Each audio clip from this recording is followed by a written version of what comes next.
ስለ አሜሪካ ውሳኔ ማን ምን አለ የሚለውን ጨምራለን። እገዳ የተጣለባቸው ግለሰቦች እነማን ናቸው፣ ማን ነው ባለተራ የሚለውንም አያይዘን የምናነሳበት ነው የሚሆነው። እንግዲህ በእገዳው እነማን ተካተዋል የሚል ርዕስ ነው የያዝነው። በዛሬው ዕለት በጣም ከፍተኛ መነጋገሪያ የሆነው አጀንዳ ከዚህ ጋር የተሳሰረ ነው። የአሜሪካ መንግስት ስቴት ዲፓርትመንት በኢትዮጵያ ያለውን ሰላም በማናጋት ውስጥ ተሳታፊ ናቸው ያላቸውን አክራሪ የህወሓት አባላትና የቅርብ ቤተሰቦች የቪዛ ክልከላ መጣሉን ነው ቅድም ስንነጋገር የነበረው። የአሜሪካ የውጭ ጉዳይ መስሪያ ቤት ዛሬ ባወጣው መግለጫ በአክራሪ ህወሓት አባላትና በኢትዮጵያ መንግስት መካከል በሰሜን ኢትዮጵያ ግጭት እንዲያገረሽ የሚያደርግ ውጥረት እየተባባሰ መምጣቱን በመግለጽ በቀጠናው ያለውን ሰላምና መረጋጋት የሚያናጋ ነገር የሚፈጽሙ በአክራሪ የህወሓት አባላትና ቤተሰቦቻቸው ላይ የቪዛ እገዳ ሰጥተናል የሚል ነው ውሳኔው። የእገዳው ዓላማ ምንድን ነው? ኢላማውስ ምንድን ነው የሚለውን ነገር እንደ ሳመሪ ማንሳት ፈልጋለሁ። ኢላማው የክልከላ ውሳኔ ኢላማ በትግራይ ያለውን ቀውስ ለመፍታት የሚደረገውን ጥረት በሚያደናቅፉ ተጠያቂ የሚሆኑና ተባባሪዎቻቸው ላይ ጭምር ነው የሚለው። ስለዚህ ተባባሪዎች የሚል የሚጨምር ነገር ነው ማለት ነው። ሌሎች ማስጠንቀቂያዎች በዚህ በውጭ ጉዳይ ሚኒስትሩ በኩል የወጡ ማስጠንቀቂያዎች አሉ። እሱም ምንድን ነው የሚለው የቀጠናውን ሰላም እና መረጋጋት ስጋት ላይ የሚጥሉ የህወሓት ባለስልጣናትና ሌሎች ግለሰቦችን ለማጋለጥና ተጠያቂ ለማድረግ አሜሪካ ያሏትን ዘዴዎች በሙሉ ትጠቀማለች። ስለዚህ የህወሓት ባለስልጣናት ብቻ ሳይሆን ሌሎች ግለሰቦችንም አብሮ ያጠቃልላል። ማጋለጥ ብቻ ሳይሆን ተጠያቂ ማድረግም አብሮ ያጠቃልላል ማለት ነው። እንግዲህ አንድምታው ምንድን ነው የሚለው ላይ ነበር ቅድም ስንነጋገር የነበረው። በርካታ አንድምታዎች አሉት። በግልጽ ለመናገር አንዳንዶች ሊያጣጥሉ ሲሞክሩ አይተናል። እሱን እንመጣለን። ቪዛ ላይ ብቻ አንጠልጥለው ቪዛ ምናምን ሲሉ አይተናል። ነው ወይ እንመጣለን እና ግን በደንብ ለኛ ምንድን ነው የዚህ ነገር ኢምፕሊኬሽኑ ምንድን ነው የሚለውን ነገር በደንብ ማየት ያስፈልጋል። አንዱ ቅድምም ያነሳ ነው አሜሪካን ለማንም ስትል አይደለም ይህን እያወጣች ያለችው። ኢትዮጵያን ፌቨር ለማድረግ ህወሓትን ዲስፌቨር ለማድረግ ምናምን አይደለም። በደንብ መታወቅ ያለበት የአሜሪካ መንግስት ይሄንን ያወጣው የራሱን ፖሊሲ ለማስፈጸም የብሔራዊ ደህንነት ፖሊሲው ምንድን ነው የሚለው ሰሞኑን ተወያይተንበት ነበረ። በአፍሪካ በተለይ አፍሪካ ቀንድ ላይ ጸረ ሽብርተኝነትን መዋጋት ነው የሚለው። የጸረ ሽብር ትግሉን አንድ ውጤት ነው። አሜሪካኖች ለጥቅማቸው ነው የመጡት። ብሔራዊ ደህንነት ያውም በትራምፕ ጊዜ ማለት ነው። አስቡት። ነግራችኋለሁ። አንዳንዶቹ መጥተው እቺ ዛሬ የወጣችው ፖሊሲ ትላንት ትራምፕ ከተናገረው ጋር ይተሳሰር ይሆን፣ ምናልባት ለእሷ ፌቨር ይሆን ምናምን እያሉ ጥያቄ ምልክት ለመጫር የሞከሩ ሰዎች ነግራችኋለሁ። ትላንትና ትራምፕ የተናገረው አለ በታላቁ ህዳሴ ግድብ ላይ እሱ በኢትዮጵያ መንግስት አስደንግጦት ከዛ በኋላ ምን ሊያደርግ ነው የኢትዮጵያ መንግስት፣ እቺ ነገር ለኢትዮጵያ መንግስት ፌቨር ልትሰራ ነው ወይ የሚል ጥያቄ ሲያነሱ አይቻለው። እመጣበታለሁ። ያም ሆነ ግን ትልቁ አዲስ ኮምፓሶች መያዝ ያለባችሁ የአሜሪካ መንግስት ለራሱ ብሔራዊ ጥቅም ሲል ነው ይሄን ያመጣው። ለአገሩ ብሔራዊ ደህንነት ሲል ነው ያመጣው። የፖሊሲ ማስፈጸሚያ ነው ማለት ነው። ምስራቅ አፍሪካ ላይ ትልቁ ስራዬ ሰላምና መረጋጋት እንዲመጣና ሽብርተኝነትን ማስወገድ ነው ስላለ ከሱ ጋር የተሳሰረ ነው። በአደባባይ እኮ ሽብርተኝነት እኮ ሲሰበክ ነበር። የህወሓት ሰዎች በሚዲያቸው አምጥተው እኮ ከአልሻባብ ጋር ከሁቲ ጋር ምናምን ሽብርተኝነት ስንፈጽም ነበር፣ ጦርነት ለማድረግ ጽምዶ ፈጽመን በሚዲያዎቻቸው ላይ እዚህ ውጭ ሀገርም ባሉት ስንፈጽም ነበር ጽምዶ አለን እሱን ነው መደገፍ ምናምን የሚሉ ሰዎች እኮ ጥምረት የፈጠሩ ናቸው ከህወሓት ጋር ጥምረት የፈጠሩ ሰዎች ናቸው እቺን ቪዲዮ ታስታውሷታላችሁ ይሄን ሰውዬ እና ስርዓት ከመጋረጃ በስተጀርባ እያቀረበ ያለው ሐሳብ በተለይ ደግሞ ጠቅላይ ሚኒስትሩ የትግራይ ባለሀብቶችን ሰብስበው ፕሪቶሪያ መከበር አለበት የጦርነት አዙሪት ካሁን በኋላ መቀጠል የለበትም የሚል መልስ ነው የተሰጠው እነዚህ መልሶች የ4 ኪሎ ህሊና ያናወጡ ያልተጠበቁ መልሶች ነበሩ በመጨረሻም ጊዜን በአግባቡ ለመጠቀም ማቅረብ ፈልገው እኛ ኢትዮጵያውያን እየተዋጋን ያለነው እርስ በርስ እየተጫረስን ያለነው በኢትዮጵያውያን አጀንዳ ሳይሆን በውጭ ኃይሎች አጀንዳ ነው በተለይ ደግሞ እንደ ምሳሌ መጥቀስ የምፈልገው የወልቃይት ጉዳይ ነው በወልቃይት ጉዳይ የትግራይ ህዝብ እንደምታውቁት ብዙ ህዝብ ተፈናቅሎበታል ብዙ ህዝብ ህይወትን አጥቷል ነገር ግን የትግራይ ህዝብ ብቻ አይደለም የተጎዳው ወልቃይት ለአማራ ህዝብም የአማራ ህዝብ ለማጥፋት የመጣ አጀንዳ ነው ወልቃይት ለአማራ ህዝብ መጀመሪያ ከወንድሙ ከትግራይ ህዝብ ጋር አጣላው ከአዲስ አበባ ነቀለው 4 ኪሎ ቤተ መንግስትን አሳጣው ቤንሻንጉል አሳጣው ከኦሮሚያ ክልል አስጠረዱ ስለዚህ በዚህ የውጭ ኃይሎች አጀንዳ እኛ እርስ በርሳችን ተጫርሰናል ብዙ ጉዳት ደርሷል ወንድም ኪዳነ ያጠቃለልክ እሺ እናም መንቃት አለብን የሚል እምነት አለ አንዳንድ ልዩነቶች እንዳሉ ይታወቃል እነዚህ ልዩነቶቻችን ደግሞ ከህልውና ፊት ሲታዩ ትርጉም የላቸውም ኢምንት ናቸው ትርጉም የላቸው ስለሆነም በመጨረሻም ማንሳት ፈልገው ስቃያችን የሚያቆመው ህልውናችን በጋራ ታግለን ስናረጋግጥ መሆኑ ይሄ አንደኛው ነው ሁለተኛ ስርዓቱ የቀረው በኔ እይታ የዶሮ እድሜ ነው አጭር ጊዜ ነው የቀረው መውደቁ አይቀሬ ነው አሁን መዋያት ያለብን የስርዓቱ ቀብር ለመፈጸም ሁላችን እጅ ለእጅ ተያይዘን መስራትና ከብልጽግና ውድቀት ማግስት በኋላ ለሚመጣው ስርዓት ቅድመ ዝግጅት ማድረግ ነው በመጨረሻም በአፍሪካ ቀን የተጀመረው ወታደራዊ አሊያንስ ወይም ጽምዶ የሚባለው በሁሉም ኢትዮጵያውያን በማቀጣጠል ስርዓቱ ለመገርሰስ ሁላችን እጅ ለእጅ ተያይዘን መስራት አለብን የሚል እምነት አለኝ ይሄ እንግዲህ ከውጪ ካሉት ጋር የተሳሰረ ጽምዶ ወታደራዊ ጥምረት የተጀመረው ሚል የተላለፈ ነው ይሄው ሰው ደግሞ ሌላ ቪዲዮ አለ ስለምታውቁት ነው ከህወሓት ሚዲያ ላይ ቀርቦ ከአልሻባብ ከምናምን ጋር ግንኙነት ፈጥረናል ያለበት ማለት ነው ስለዚህ የአሜሪካ መንግስት አንዱ ይሄንን ውሳኔ ሲወስን የራሱን ብሔራዊ ጥቅም ማዕከል አድርጎ ነው ይሄ አንደኛው ነው ሁለተኛ ትልቁ ነጥብ አሁንም አንድምታው ኢምፕሊኬሽኑ ከዚህ በኋላ ጦርነት ቢጀመር ጦርነት ጀማሪው ቲፒኤልኤፍ ነው ህወሓት ነው ጦርነት ጀማሪ አክራሪው የህወሓት ኃይል ነው ጦርነት ጀማሪ የሚሆነው ይሄ ከቪዛ በላይ ነው አንዳንዶች ሊያሳንሱ ለዚህም ነው ተመልሼ የመጣሁት ለማሳነስ ከቪዛ ከምናምን ጋር ሲያስተሳስሩ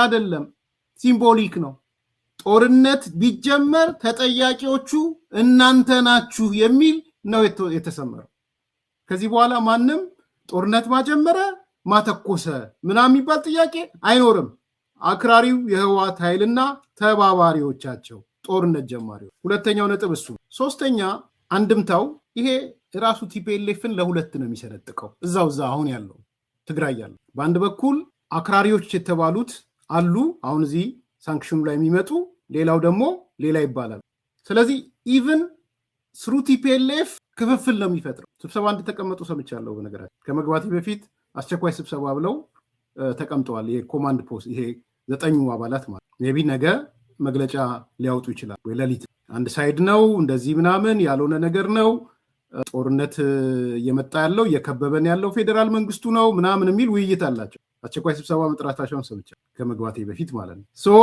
አሁን ግን በውስጣቸው ያለውን ክፍፍል የሚያሳይ ነው ሶስተኛ ያ ብቻ ሳይሆን ከምሬ ነው የምናገረው ከነዚህ አካላት ራሱን አንፈራቆ የቆመው አካል አሁን የሚደሰት እኔ እንኳን ከነሱ ጋር አልሆንኩኝ የሚልበት ሰዓት ነው እነ ጌታቸው ረዳ የጥረታቸውን ፍሬ ያገኙበት ነው ከልብ ነው የምናገረው ለከፈሉት ዋጋ ነው ያገኙ ያሉት የሰላም ዋጋ ብለው ጫማም ቢሆን እጠርጋለሁ ለህዝቤ ሰላም ማለት ትርጉሙ ይሄ ነው ሌላ እኮ ጫማ ጥረግ እኮ ማለት አይደል ሲምቦሊክ ነው እነ ጻድቃን አያስፈልግም ጦርነት ሲባሉ በግራ በቀኝ ሲሰደቡ የነበሩ ሰዎች ዛሬ ይኸው እነሱ ነፃ ወጡ።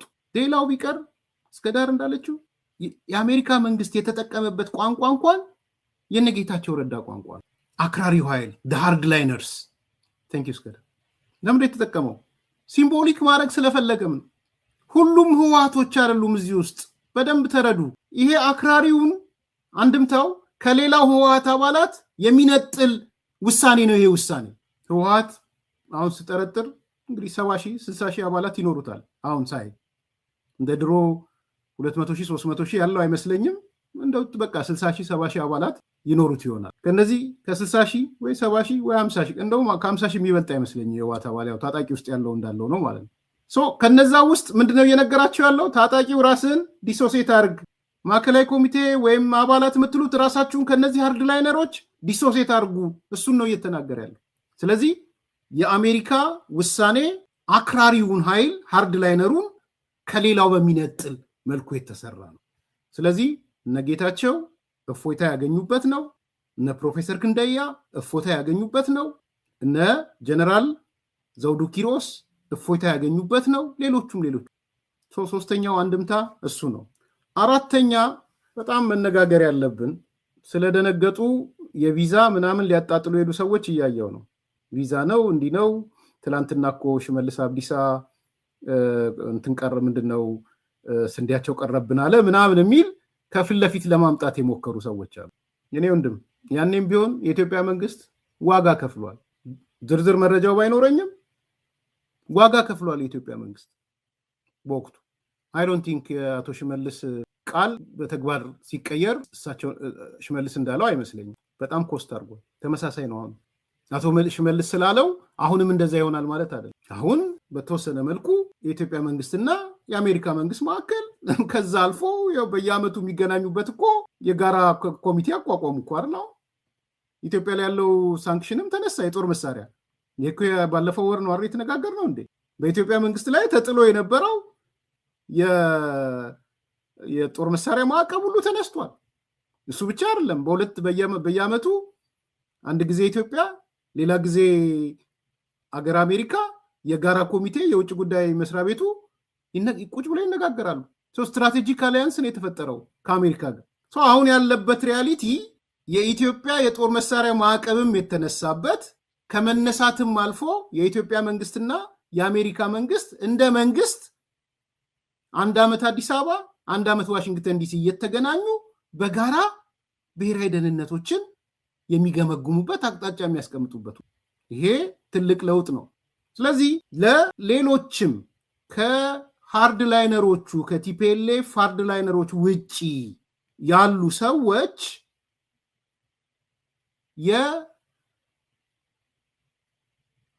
የዚህ ሳንክሽን ይመለከታቸዋል። ቅድምም ከሆነ ሰው ጋር እያወራው ነበረ። እውነት ነው እያለኝ ያለው እዚህ ሀገር ያሉ የቲፒኤልኤፍ የሚዲያ የጦርነት ፕሮፓጋንዳ ክፍል ኃላፊዎች እዚህ አዲሱ ድመት ምናምን ምላችሁ እኔ ምርመራ እየተካሄደባቸው መሆኑን ትክክል ነው። ደሳለኝ ያነሳው መረጃ የፋይናንስ ምርመራ እየተካሄደባቸው ነው። የፋይናንስ ምንጫችሁን ሪፖርት አድርጉ ተብለዋል። የገንዘብ ምንጫቸውም ማለት ነው። የዘገባዎቻቸውም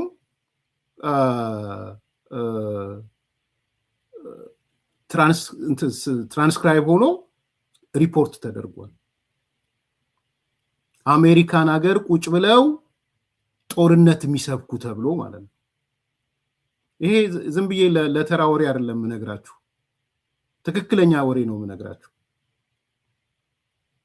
ኢቭን ከይቅርታ ጋር ይቅርታ እየጠየቅኩ የኢትዮጵያ ኤምባሲም አክት እንዳደረገ ሰምቼ በኤምባሲ ደረጃ እሱ ብቻ አይደለም። የኢትዮጵያ ኤምባሲ ስል አሜሪካ ያለው የኢትዮጵያ ኤምባሲ፣ ካናዳ ያለው የኢትዮጵያ ኤምባሲ ማለት እያልኩ ነው ያለው። እነሱ ብቻ አይደለም ልናገረው፣ እነ ፋንታውን ወቄ ምርመራ እየተካሄደባቸው ነው። ስሙ ሌሎችም አሜሪካን ሀገር ካናዳ እየኖሩ አሁን አድራሻን ይፋ አድርግ ፋንታውን ወቄ ካናዳም ከሆነ ካናዳ ይፋ አድርግ። ምሳሌ ነው የምሰጠው። ስለዚህ እያንዳንዷ ጦርነት ብለው የሰበኳት ውጊያ እያሉ የሰበኳት በ3 ወር ያልቃል፣ በምናምን ያልቃል፣ ጽምዶ ፈጥረናል የጦርነት ምናምን ያሏት እያንዳንዷ ሪከርድና ኤንድ እየተመረመረች ነው። እኔ ያለኝ መረጃ ይሄ ነው። ስለዚህ ዝም ብለህ የምትተረተርበት አይደለም። አሁን የአሜሪካ መንግስት በጣም ሲሪየስ ነው በሰላም ጉዳይ። ለኢትዮጵያ ህዝብም ለትግራይ ብሎም ለሰላምና ለዲግኒቲ ቋሚ ቆም ያለው ነው ያለው። በዚህ መግለጫው ላይ አይታችኋል። ለኢትዮጵያ ህዝብ የትግራይን ህዝብ ጨምሮ ላለው የሰላማዊ ህይወትና ክብር እንቆማለን ነው የሚለው። ዝም ብሎ ቃልም አይደለም እሱ። ስለዚህ አሜሪካ ቁጭ ብለህ፣ ዲሲ ቁጭ ብለህ፣ ቨርጂኒያ ሜሪላንድ ቁጭ ብለህ፣ ኮሎራዶ ቁጭ ብለህ፣ ሎስ አንጀለስ ቁጭ ብለህ አረጎራው አትልም፣ ሲተኩስ ባያችሁ አትልም፣ የኔ ገዳይ ያልክ አትዘፍንም። የምትሰጠውን ስጥ፣ እሱ ችግር የለውም፣ ያለህን ስጥ። ነገር ግን የጦርነት ቅስቀሳዎች ዋጋ ያስከፍላሉ። እንዲሁ ቅድም በግማሽ በሙሉ ልብ አልነበርኩም፣ በግማሽ ልብ ስሰማው ነበረ። አሉላ ሰለሞን ሙሉ አልሰማውም፣ በአጋጣሚ ነው የሰማሁት። ሙሉን ሰማዋለሁ አልሰማም እያልኳል። ከዳዊት ከበደ ጋር ምን ሲናገር ሰማሁት? አሉላ አሜሪካን ሀገር ውስጥ የጦርነት ቅስቀሳ ሲያደርጉ የነበሩትን በሙሉ ሰብስበን ለአሜሪካ ስቴት ዲፓርትመንት አስገብተናል። ጥሩ ነው ያደረጋችሁት አሉላ። በጣም ጥሩ ለውጥ ነው። አንድ ለምሳሌ ሲያነሳ ኢትዮጵያ ያለው የአሜሪካ አምባሳደር ማሲንጋ ይገደል ብሎ የሰራ አሜሪካ የሚኖር የህዋት አባል አለ። እንዲሁ ዝም ብሎ ጎዳና ላይ ነው የሚሄደው አሉ። ግን ይገባል፣ አውስትራሊያ ምናምን ካለው ሚዲያ ጋር ይገባል ልጁ እና እዚህ ቁጭ ብሎ ማሲንጋ ይገደል እያለ ኢትዮጵያ ይሰራል፣ ለኢትዮጵያ መልእክት ያስተላልፉ። ስለዚህ በሙሉ ሊስት አድርገን ቪዲዮዎቻቸውን አድርገን ለስቴት ዲፓርትመንት አስገብታልናል ነው እያለ ያለው አሉላ። ከሱ በላይ ግን የኢትዮጵያ መንግስት ሰዎች ኤምባሲን ጨምሮ እንዳረጉ ከፊል መረጃ አለኝ። ከዛም ተሻግሮ እነዚህ ሰዎች አንዳንዶቹ ፋይናንሻሊ ምርመራ እየተካሄደባቸው ነው። የኢኮኖሚ ምንጫቸው፣ ትራንዛክሽን ምንድነው የሚያካሂዱት፣ የባንክ አካውንታቸው፣ እያንዳንዱ ዝም ብሎ ቀላል እንዳይመስላችሁ። ቅድም ስገባ አንድ ሰው አስተያየት ሰጥቶ እዚህ ጽሁፍ ላይ አይቻለሁ። አንተና እኔ መጥቼ ያጋለጥኩት ከዛ ከሰናይ ጋር ከጋዜጠኛ ሰናይ ጋር የተወያየንበት ዶክመንት አለ፣ ታስታውሳላችሁ? 50 ምናምን ገጽ። ስላስታወስከኝ በጣም አመሰግናለሁ። ምንድነው እሱ? በደንብ እንድትረዱ ያ የህወሓት አመራሮች ሂውማን ትራፊኪንግ የሚሰሩበት ዶክመንት ነው። ኤርትራውያንን ከኢሳያስ ሸሽተው ሲመጡ መቀሌ ሲገቡ የፖሊስ አዛዡ፣ ምክትል ፖሊስ አዛዡ፣ መርመራ ኃላፊው፣ የፖለቲካ ኃላፊው ልጆቹን ሆቴል ወስደው ደብቀው ቤተሰቦቻችሁ ጋር ደውሉ ብለው $4000 የሚቀበሉበት ነው። ጌታቸው ረዳም ተናግሯል። ይሄ $4000 በቀጥታ ትግራይ አይደለም የሚገባው። $4000 አሜሪካን ያለ አካውንት ውስጥ አስገባ ተብሎ ነው የገባው። ለምሳሌ ኤጀንቱ አዲሱ ድመት ቢሆን የነዛ የ4000 በአዲሱ ድመት አካውንት ይገባል ማለት ነው። እዚህ ቀላል ነገር እንዳይመስላችሁ ማአት ናቸው። ደግሞ ዴንቨር፣ በተለይ ዴንቨር ኮሎራዶ ላይ የቲፒኤልኤፍ ኢምፓየር ትልቅ ኢምፓየር ነው ያለው። ትልቅ የወንጀል የክሪሚናል ኢምፓየር ነው ያለው። ያውቁታል እነሱ። የቲፒኤልኤፍ ነው ያልኩት። ትላንት የኢትዮጵያ አምባሳደር ምናምን የነበሩ ሰዎች አሁን የቲፒኤልኤፍ ወኪል የሆኑ ሰዎች ትልቁ ስራቸው ይሄንን ትራንዛክሽን ማሳለጥ ነው። አምባሳደር ኤክስ፣ አምባሳደር ዋይ ብላችሁ ቼክ አድርጉ። የኢትዮጵያ ትልልቅ አምባሳደር የነበሩ አሁን የቲፒኤልኤፍ ማዕቀፍ ውስጥ ያሉ የቲፒኤልኤፍን እንትን የሚሉ አምባሳደሮች ትልቁ ስራቸው ህገወጥ ሂውማን ትራፊኩን ትራንዛክሽን ማካሄድ፣ በግለሰብ ስም ይታወቃሉ፣ እነሱም ይመረመራሉ። ስለዚህ አንድምታው ዝም ብሎ የቪዛ ምናምን እንደሚሉት አይደለም። ከህወሓት አባላትም የተሻገረ ነው። ሌሎችም ይላል የኢትዮጵያን ሰላም ለማወክ የቀጠናውን ሰላም ለማወክ የሚጥሩ ከነዚህ ጋር የሚተባበሩ ይባላል። ደሶኮል ጽምዶ ማለት ነው። ጽምዶ ዝም ብሎ አይደለም የመጣው። እዚህ ውስጥ ጽምዶም አለ። እንደፈለክ እስቲ ውጣና አሁን ሊስት የተደረጉትን ሰዎች አሜሪካ ቁጭ ብለህ እስቲ በል የኛ ጀግና ተኩስ እስቲ በልና እንትን በል ፕሮግራም ስራ። ያኔ ይህ ምን ችግር አለው የቪዛ ጉዳይ ነው ምናምን ብለህ እስቲ ይተው ከሆነ እንተያያለን። ስለዚህ የመጣው ጉዳይ የመጣው ኢሹ ተራ የቪዛ ምናምን እገዳ ብቻ አይደለም፣ ወደ ሌሎችም የሚሻገር ነው። አሁን ይውልሲ ወደ አውሮፓ ይሄዳል፣ ወደ አፍሪካም ሀገሮች ይሄዳል። አፍሪካ ህብረት ምንም ቢሆን መንግስት ከተመሰረተ በኋላ በህገወጥ መልኩ መንግስት እንዲገለበጥ አፍሪካ ህብረት አይፈልግም። አውሮፓ ህብረት ተመሳሳይ። የጎረቤት ሀገር አንዳንዶቹ እንደውም ከኢትዮጵያ ጋር የጋራ ስምምነት ፈጥረዋል። ኬንያ የጋራ ስምምነት ፈጥራለች። ኦነግ ሸኔ የሚባለው የጸዳው በኬንያ መንግስትና በኢትዮጵያ መንግስት በተካሄደ ግንኙነት ነው። ስትራቴጂክ አሊያንስ ነው። ይሄ አሊያንስ ወደ ዩጋንዳም እየሄደ ነው። ባለኝ መረጃ ወደ ዩጋንዳም እየሄደ ነው። ዋች አውት። ዩጋንዳ ሆነ እንደፈለክ ግደለው ሙት የምትልበት ጊዜ እያጠረ ነው እየመጣ ያለው። ማስፈራሪያ አይደለም የምናገረው፣ ተናግሬ ያልሆነ ነገርም የለም። የዩጋንዳው ኢታማጆር ሹም ጀነራል በባዶ አይደለም ወጥቶ ቲፒኤልኤፍ ሆይ ጦርነት ይቅርብሽ፣ አትጀምሪ፣ ጦርነት እንዳትጀምሪ ያስጠነቅቃለሁ ያለው ከባዶ ተነስቶ አይደለም። የዩጋንዳው ኢታማጆር ሹም ነገ ከነገ ወዲያ ታዩታላችሁ፣ ዝርዝር ኪስ ይቀዳል። ስለዚህ እያንዳንዱ እንቅስቃሴ እያንዳንዱ ከምን ጋር የተሳሰረ ነው የሚለውን ነገር ማየት ነው የኛ ዓላማ። ሰላምና ሰላም እንዲ ጦርነት እንዳይመጣ ነው። ባይዘው ደግመን ደጋግመን እየሰራን ያለው እንግዲህ በእገዳው እነማን ተካተዋል የሚል ርዕስ ነው የያዝነው። በዛሬው ዕለት በጣም ከፍተኛ መነጋገሪያ የሆነው አጀንዳ ከዚህ ጋር የተሳሰረ ነው። የአሜሪካ መንግስት ስቴት ዲፓርትመንት በኢትዮጵያ ያለውን ሰላም በማናጋት ውስጥ ተሳታፊ ናቸው ያላቸውን አክራሪ የህወሓት አባላትና የቅርብ ቤተሰቦች የቪዛ ክልከላ መጣሉን ነው ቅድም ስንነጋገር የነበረው። የአሜሪካ የውጭ ጉዳይ መስሪያ ቤት ዛሬ ባወጣው መግለጫ በአክራሪ ህወሓት አባላትና በኢትዮጵያ መንግስት መካከል በሰሜን ኢትዮጵያ ግጭት እንዲያገረሽ የሚያደርግ ውጥረት እየተባባሰ መምጣቱን በመግለጽ በቀጠናው ያለውን ሰላምና መረጋጋት የሚያናጋ ነገር የሚፈጽሙ በአክራሪ የህወሓት አባላትና ቤተሰቦቻቸው ላይ የቪዛ እገዳ ሰጥተናል የሚል ነው ውሳኔው። የእገዳው ዓላማ ምንድን ነው? ኢላማውስ ምንድን ነው የሚለውን ነገር እንደ ሳመሪ ማንሳት ፈልጋለሁ። ኢላማው የክልከላ ውሳኔ ኢላማ በትግራይ ያለውን ቀውስ ለመፍታት የሚደረገውን ጥረት በሚያደናቅፉ ተጠያቂ የሚሆኑና ተባባሪዎቻቸው ላይ ጭምር ነው የሚለው። ስለዚህ ተባባሪዎች የሚል የሚጨመር ነገር ነው ማለት ነው። ሌሎች ማስጠንቀቂያዎች በዚህ በውጭ ጉዳይ ሚኒስትሩ በኩል የወጡ ማስጠንቀቂያዎች አሉ። እሱም ምንድን ነው የሚለው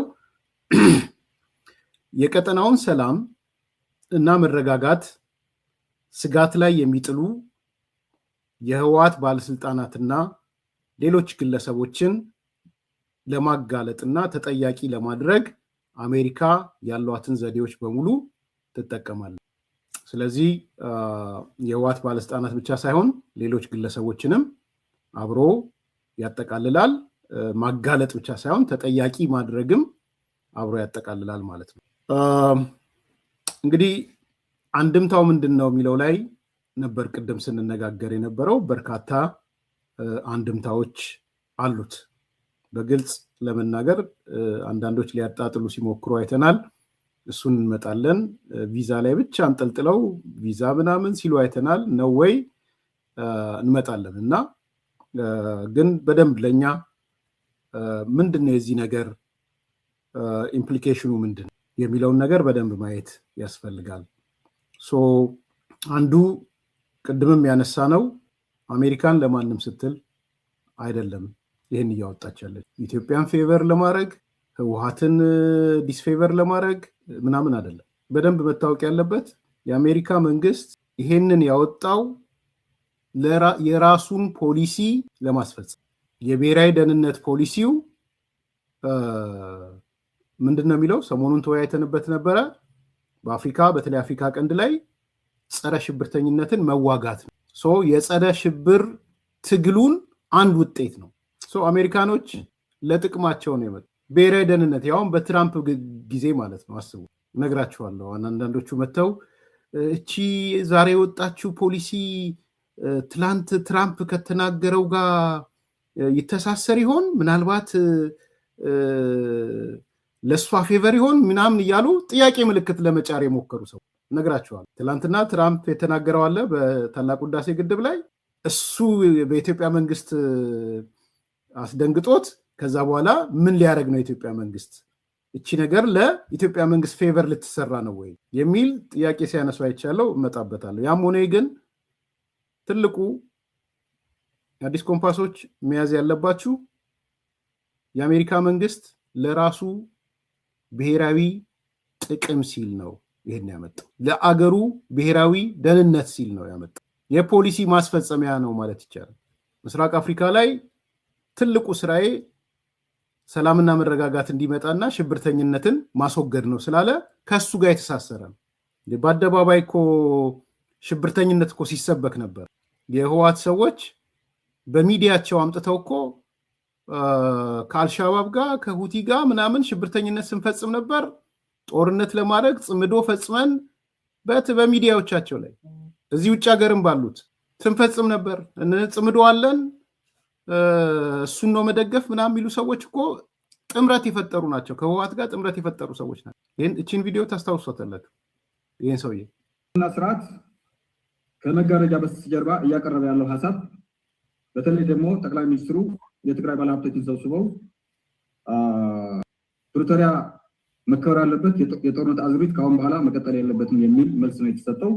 እነዚህ መልሶች የ4 ኪሎ ህሊና ያናወጡ ያልተጠበቁ መልሶች ነበሩ። በመጨረሻም ጊዜን በአግባቡ ለመጠቀም ማቅረብ የምፈልገው እኛ ኢትዮጵያውያን እየተዋጋን ያለነው እርስ በርስ እየተጫረስን ያለነው በኢትዮጵያውያን አጀንዳ ሳይሆን በውጭ ኃይሎች አጀንዳ ነው። በተለይ ደግሞ እንደ ምሳሌ መጥቀስ የምፈልገው የወልቃይት ጉዳይ ነው። በወልቃይት ጉዳይ የትግራይ ህዝብ እንደምታውቁት ብዙ ህዝብ ተፈናቅሎበታል፣ ብዙ ህዝብ ህይወትን አጥቷል። ነገር ግን የትግራይ ህዝብ ብቻ አይደለም የተጎዳው። ወልቃይት ለአማራ ህዝብም የአማራ ህዝብ ለማጥፋት የመጣ አጀንዳ ነው። ወልቃይት ለአማራ ህዝብ መጀመሪያ ከወንድም ከትግራይ ህዝብ ጋር አጣላው፣ ከአዲስ አበባ ነቀለው፣ 4 ኪሎ ቤተመንግስትን አሳጣው፣ ቤንሻንጉል አሳጣው፣ ከኦሮሚያ ክልልን አስጠረገው። ስለዚህ በዚህ የውጭ ኃይሎች አጀንዳ እኛ እርስ በርሳችን ተጫርሰናል፣ ብዙ ጉዳት ደርሷል። ወንድም ኪዳነ እያጠቃለልክ እሺ። እናም መንቃት አለብን የሚል እምነት አለ። አንዳንድ ልዩነቶች እንዳሉ ይታወቃል። እነዚህ ልዩነቶቻችን ደግሞ ከህልውና ፊት ሲታዩ ትርጉም የላቸውም፣ ኢምንት ናቸው፣ ትርጉም የላቸው። ስለሆነም በመጨረሻም ማንሳት የምፈልገው ስቃያችን የሚያቆመው ህልውናችን በጋራ ታግለን ስናረጋግጥ መሆኑ ይሄ አንደኛው ነው። ሁለተኛ ስርዓቱ የቀረው በእኔ እይታ የዶሮ እድሜ ነው፣ አጭር ጊዜ ነው የቀረው፣ መውደቁ አይቀሬ ነው። አሁን መወያየት ያለብን የስርዓቱ ቀብር ለመፈጸም ሁላችን እጅ ለእጅ ተያይዘን መስራትና ከብልጽግና ውድቀት ማግስት በኋላ ለሚመጣው ስርዓት ቅድመ ዝግጅት ማድረግ ነው። በመጨረሻም በአፍሪካ ቀንድ የተጀመረው ወታደራዊ አሊያንስ ወይም ጽምዶ የሚባለው በሁሉም ኢትዮጵያውያን በማቀጣጠል ስርዓቱ ለመደሰስ ሁላችን እጅ ለእጅ ተያይዘን መስራት አለብን የሚል እምነት አለኝ። ይህ እንግዲህ ከውጭ ካሉት ጋር የተሳሰረ ጽምዶ ወታደራዊ ጥምረት የተጀመረው የሚል የተላለፈ ነው። ይሄው ሰው ደግሞ ሌላ ቪዲዮ አለ ስለምታውቁት ነው። ከህወሓት ሚዲያ ላይ ቀርቦ ከአልሻባብ ከምናምን ጋር ግንኙነት ፈጥረናል ያለበት ማለት ነው። ስለዚህ የአሜሪካ መንግስት አንዱ ይህንን ውሳኔ ሲወስን የራሱን ብሔራዊ ጥቅም ማዕከል አድርጎ ነው። ይህ አንደኛው። ሁለተኛ ትልቁ ነጥብ አሁንም አንድምታው ኢምፕሊኬሽኑ ከዚህ በኋላ ጦርነት ቢጀመር ጦርነት ጀማሪው ቲፒኤልኤፍ ህወሓት ነው። ጦርነት ጀማሪ አክራሪው የህወሓት ኃይል ነው ጦርነት ጀማሪ። ይሄ ከቪዛ በላይ ነው። አንዳንዶች ሊያሳንሱ፣ ለዚህም ነው ተመልሼ የመጣሁት ለማሳነስ ከቪዛ ከምናምን ጋር ሲያስተሳስሩ አይደለም፣ ሲምቦሊክ ነው። ጦርነት ቢጀመር ተጠያቂዎቹ እናንተ ናችሁ የሚል ነው የተሰመረው። ከዚህ በኋላ ማንም ጦርነት ማጀመረ ማተኮሰ ምናምን የሚባል ጥያቄ አይኖርም። አክራሪው የህወሓት ኃይልና ተባባሪዎቻቸው ጦርነት ጀማሪዎች። ሁለተኛው ነጥብ እሱ። ሶስተኛ አንድምታው ይሄ ራሱ ቲፒኤልኤፍን ለሁለት ነው የሚሰነጥቀው። እዛው አሁን ያለው ትግራይ ያለው በአንድ በኩል አክራሪዎች የተባሉት አሉ፣ አሁን እዚህ ሳንክሽኑ ላይ የሚመጡ፣ ሌላው ደግሞ ሌላ ይባላል። ስለዚህ ኢቭን ስሩ ቲፒኤልኤፍ ክፍፍል ነው የሚፈጥረው። ስብሰባ እንድተቀመጡ ሰምቻለሁ። በነገራችን ከመግባቴ በፊት አስቸኳይ ስብሰባ ብለው ተቀምጠዋል። ይሄ ኮማንድ ፖስት፣ ይሄ 9 አባላት ማለት ሜቢ ነገ መግለጫ ሊያወጡ ይችላሉ ወይ ሌሊት ላይ አንድ ሳይድ ነው እንደዚህ ምናምን ያልሆነ ነገር ነው ጦርነት እየመጣ ያለው እየከበበን ያለው ፌደራል መንግስቱ ነው ምናምን የሚል ውይይት አላቸው። አስቸኳይ ስብሰባ መጥራታቸውን ሰምቻለሁ ከመግባቴ በፊት ማለት ነው። ሶ አሁን ግን በውስጣቸው ያለውን ክፍፍል የሚያሳይ ነው። ሶስተኛ ያ ብቻ ሳይሆን ከምሬ ነው የምናገረው ከነዚህ አካላት ራሱን አንፈራቆ የቆመው አካል አሁን የሚደሰትበት እኔ እንኳን ከነሱ ጋር አልሆንኩኝ የሚልበት ሰዓት ነው ማለት እነ ጌታቸው ረዳ የጥረታቸውን ፍሬ ያገኙበት ነው። ከልብ ነው የምናገረው። ለከፈሉት ዋጋ ነው እያገኙ ያሉት። የሰላም ዋጋ ብለው ጫማም ቢሆን እጠርጋለሁ ለህዝቤ ሰላም ማለት ትርጉሙ ይሄ ነው። ሌላ እኮ ጫማ ጥረግ እኮ ማለት አይደለም፣ ሲምቦሊክ ነው። እነ ጻድቃን አያስፈልግም ጦርነት ሲባሉ በግራ በቀኝ ሲሰደቡ የነበሩ ሰዎች ዛሬ ይኸው እነሱ ነፃ ወጡ። ሌላው ቢቀር እስከ ዳር እንዳለችው የአሜሪካ መንግስት የተጠቀመበት ቋንቋ እንኳን የነጌታቸው ረዳ ቋንቋ አክራሪው ኃይል the hardliners thank you ለምን የተጠቀመው ሲምቦሊክ ማድረግ ስለፈለገም ነው።